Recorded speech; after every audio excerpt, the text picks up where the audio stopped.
We recap the NASCAR silly season. I'm sorry. We recap the pool cue silly season on this edition of the Cue Tang Clan.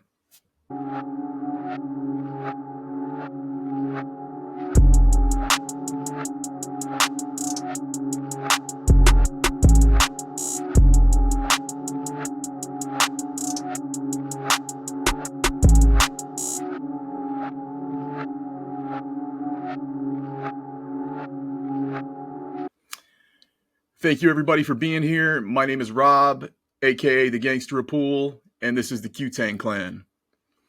I am a big racing fan.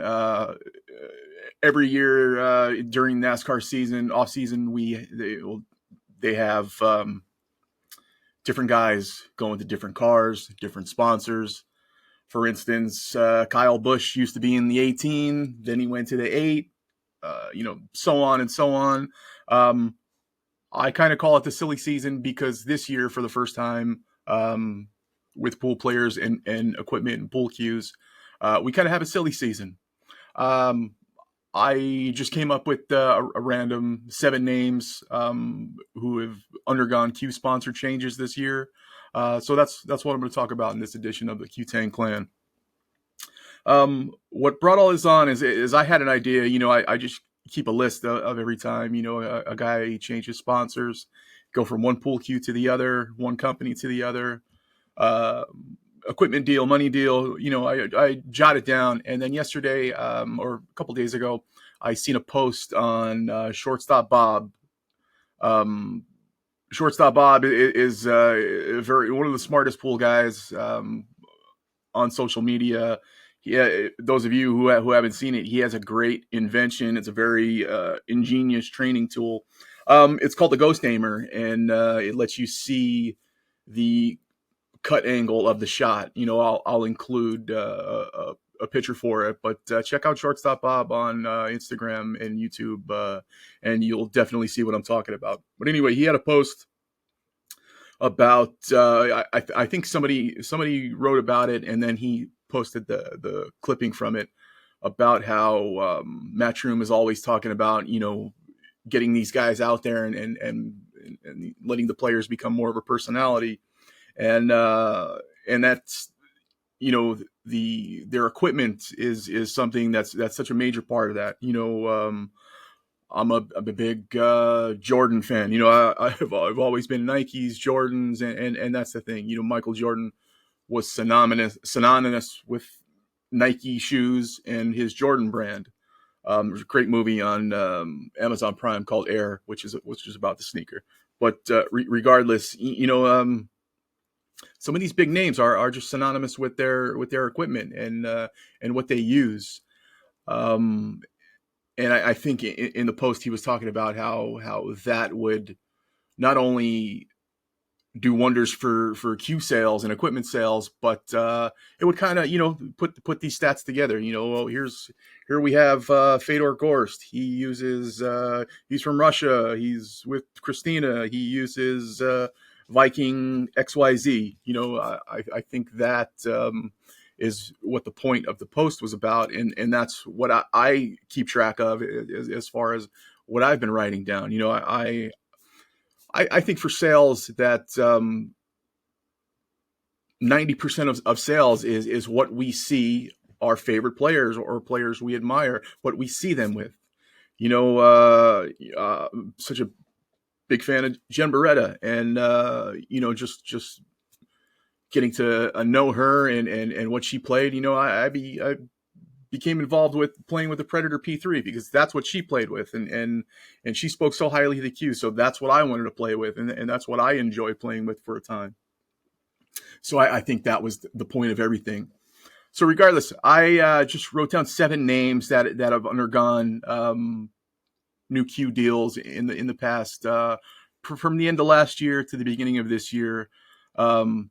Season-ending tournaments to season-starting tournaments. So anything that happened in that time, I've written down, and that's what I'm going to talk about now. So like I said, I got 7 names, and the first names I want to start with are people who have been with Predator and gone on to other things. And as a guy who was a Predator player for many years and swore by their stuff and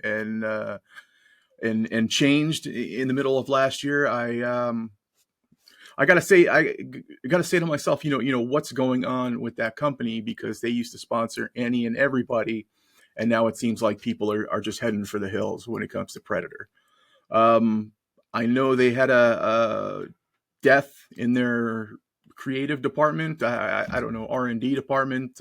Some guy who was very important to them and designing their cues.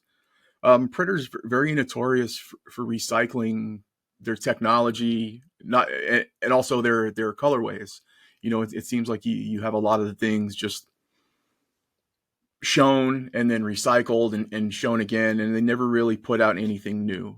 But then again, pool cue technology, it's like, really, what's new out there? It's a hunk of wood. Sometimes they're cut up and shaped different, and to get some energy transfer better. But regardless, it's not like it's it's like a baseball bat with special powers or anything. It's a pool cue. It's pretty much, this is what puts the magic into it. But anyway, I want to start off with the Predator players. So we had 3 Predator players that are fairly big names. 2 of them are perennial.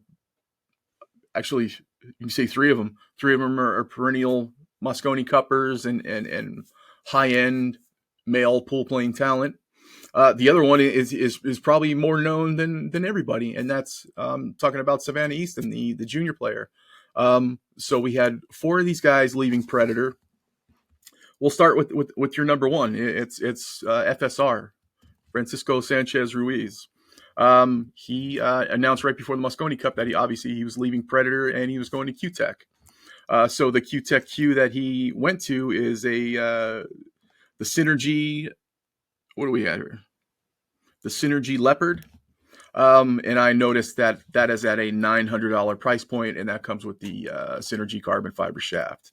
A lot of times with Predator, you'll see these guys, they'll use whatever is Predator's newest, their latest and greatest at the time. A lot of times you'll see them with Thrones and their high-end Panthera series.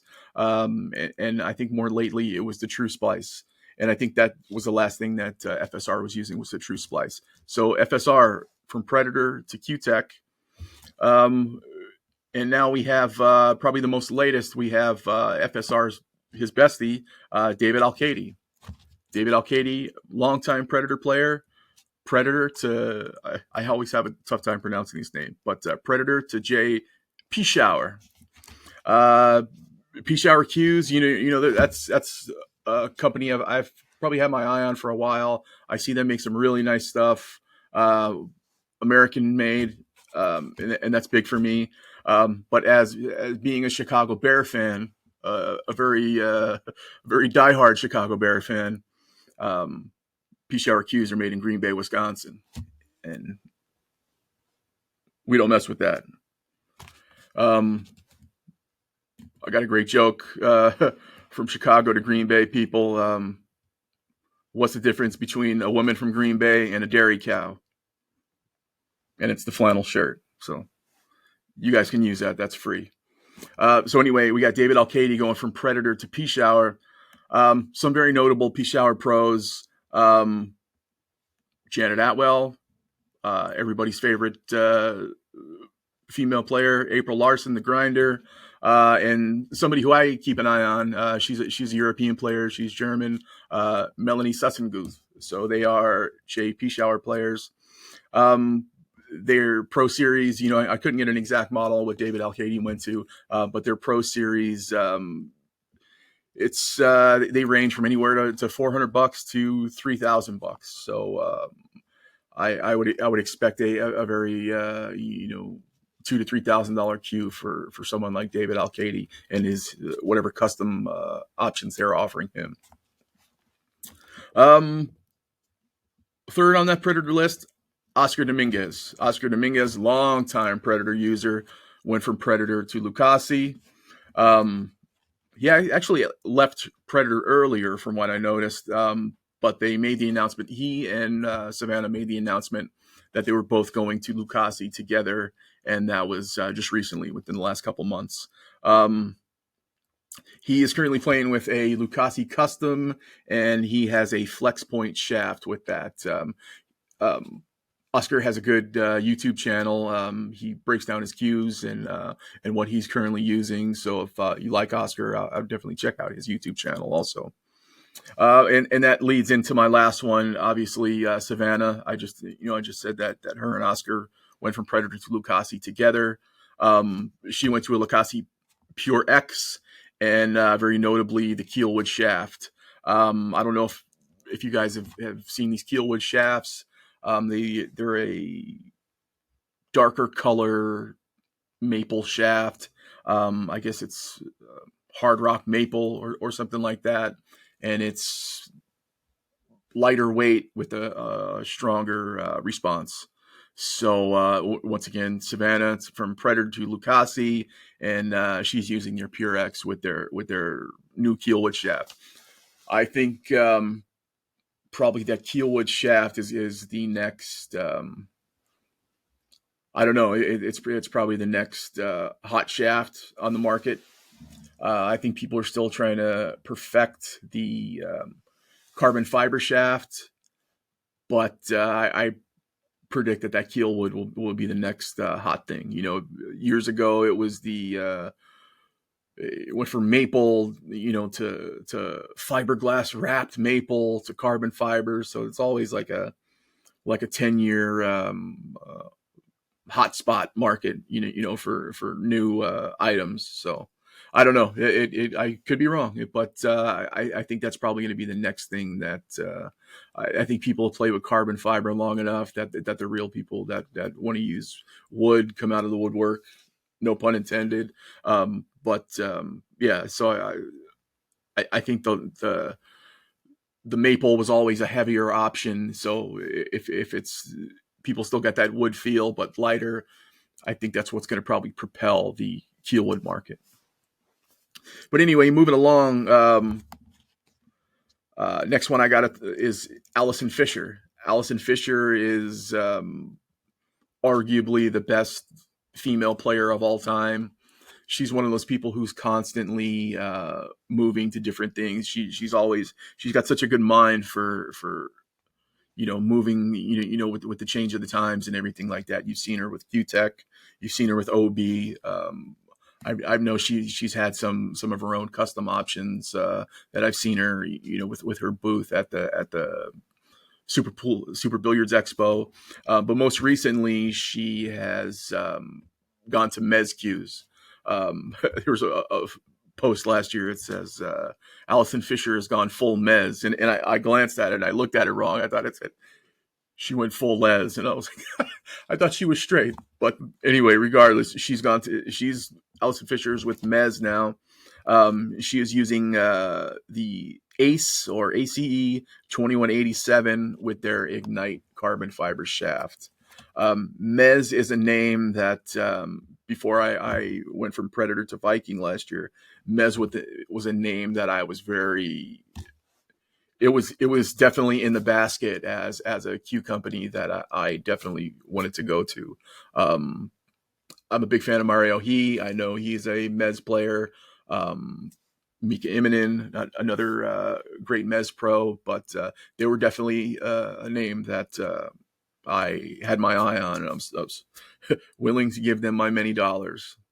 Moving along, the last few names we got are just names that everybody knows.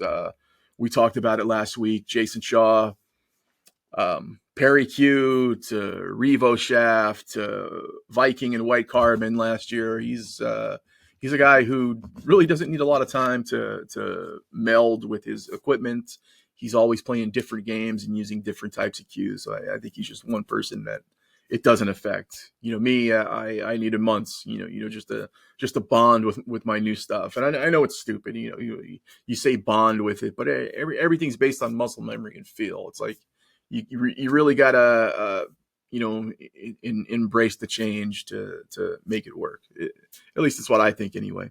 Um, so Jason Shaw, Perry Hughes, to Jay Flowers. Obviously, he went from the very expensive Duke series to now he has a very expensive Jay Flowers line. It is the BF 800 series, and they all have a $3,000 price point. Maple shaft, and if you want the carbon fiber shaft that Jay Flowers offers, obviously it's extra.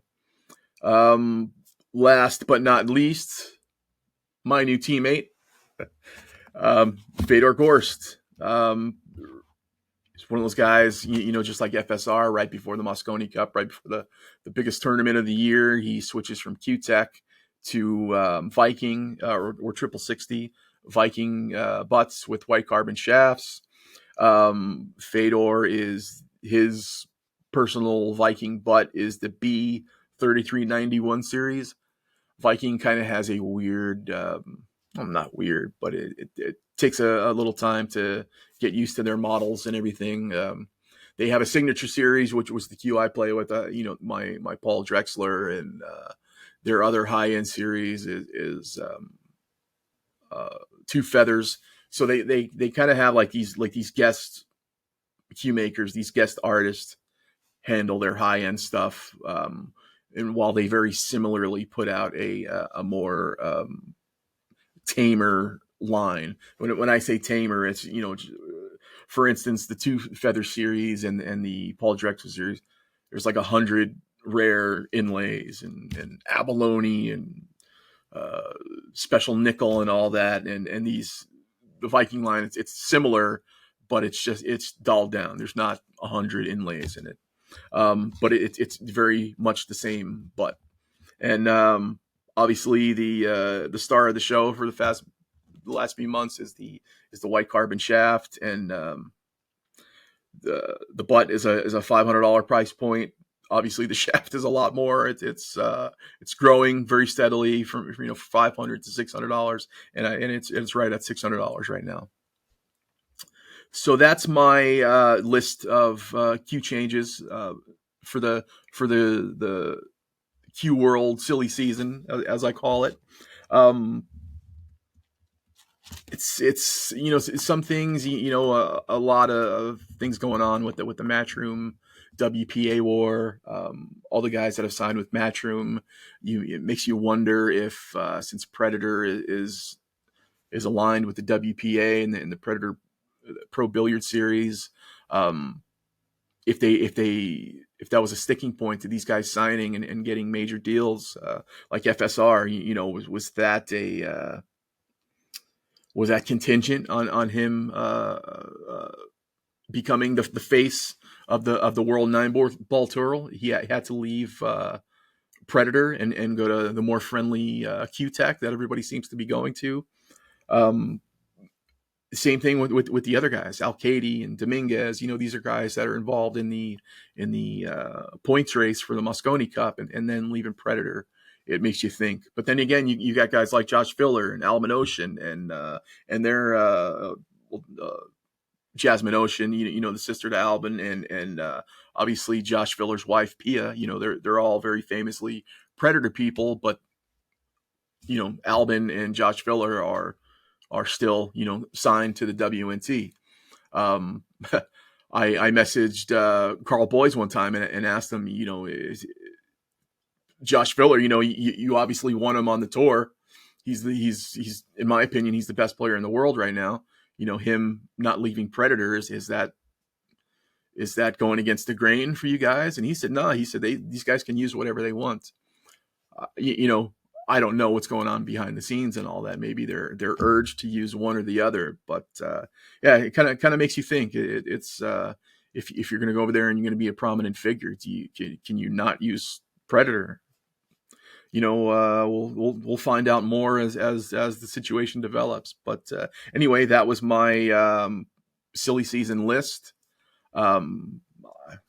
Got nothing else for you guys. Check out Shortstop Bob, like I was talking about with his invention. I think is awesome. If you're definitely need help in that area with cut shots, I think that would be a hell of an item to check out. Um, One last thing, March 8th, my hero on the back there, Genki Sansuchi, the anniversary of his death is March 8th. He passed away 2011, so sadly, it's the 13th anniversary of his death. Um, I'm someone who embraces his body of work, the small body of work on YouTube. I encourage you guys on the 8th to go check out some Genki footage.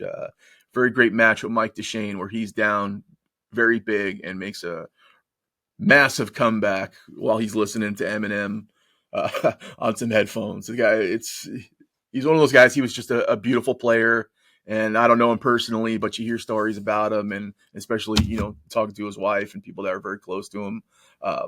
He's one of those people who's just as beautiful off the table, with his personality and just how he was as he was on it. So check out some Genki stuff. That's about it. I want to thank you guys always for the comments and the comments on YouTube and the comments on Instagram and following me and all that. I urge you guys to continue to please follow my YouTube page and check out my show and everything like that. It means so much to me. It helps me out, but it also means so much to me that you guys are coming over and checking that out. I appreciate the hell out of it. That's about it. Until the next time. See ya.